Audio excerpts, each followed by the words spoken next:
Bonjour tout le monde, c'est Stéphane et aujourd'hui dans cette capsule, je vais vous montrer comment mettre de l'huile sur notre machine. Il faut faire un entretien à peu près à chaque 2 semaines, mettre dans des petits contenants de l'huile. Je vais vous montrer exactement qu'est-ce que c'est. Alors, suivez-moi. Je vous présente la machine Jack C4.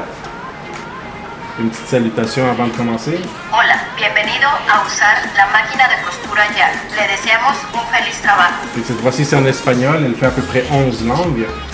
C'est très le fun parce qu'à chaque fois qu'on fait de quoi, mettons si tu as fait une vidéo, Protección de la barra de aguja encendida. elle va te parler. Même quand je vais ouvrir ici pour mettre de l'huile dans mon petit gobelet ici, Protección de la tapa de costura encendida. elle t'avise qu'il y a quelque chose qui ne marche pas. Alors, pour l'huile, on va voir l'huile. En fait, l'huile, quand on achète la machine, comme toute machine, elle vient déjà avec son huile intégrée à l'intérieur. Ici, il y a un niveau. Donc, on va vous mettre des photos pour vous montrer une petite vidéo du niveau. Mais le plus important, c'est durant le travail, pendant qu'on travaille, il y a ce contenant ici qui se vide et celui-là ici en bas.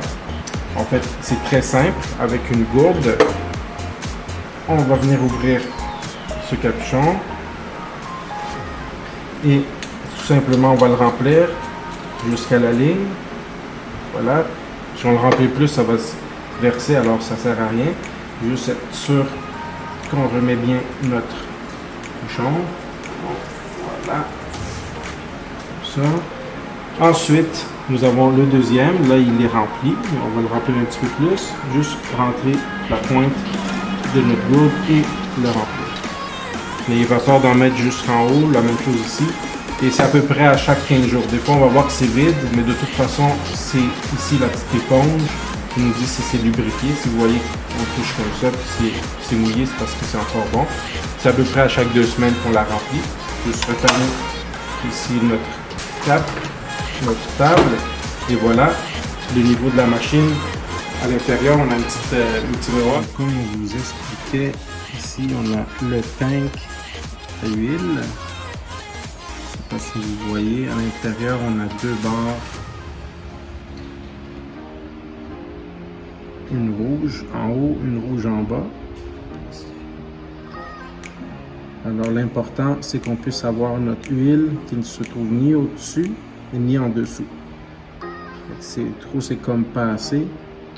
L'idéal c'est arriver juste à la barre d'en haut, comme ça on est sûr que notre tank à huile est rempli et qu'on n'abîme aucune pièce à l'intérieur. Le changement d'huile se fait à peu près 1 fois par année, tout dépendant de l'usage qu'on en fait.